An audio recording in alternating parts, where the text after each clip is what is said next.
Welcome to Pindar Poetry. We hope you learned something new.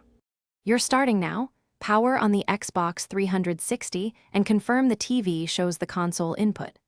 Once visible, grab your controller and head to Guide Settings System Settings. This gets you to console options fast. Make sure you understand why. You'll change display modes that can make the screen blank if mismatched. If you use cloud saves, double-check backups so you don't risk progress. Now move to console settings to access the display menu and prepare for resolution adjustments. Now you'll change the actual settings. From display, choose resolution and screen format. Pick 1280 x 720 or 1920 x 1080 for modern HD TV, or switch to 4:3 for CRTs. You can also toggle RGB/YCBCR color if colors look off.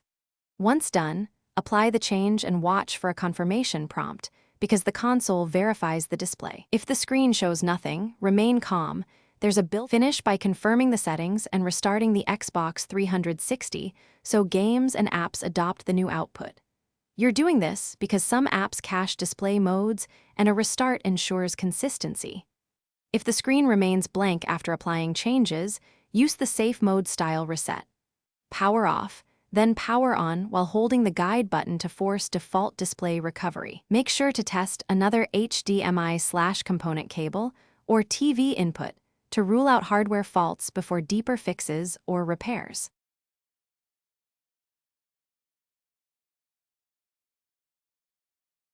Thanks for watching. Consider subscribing if we helped you.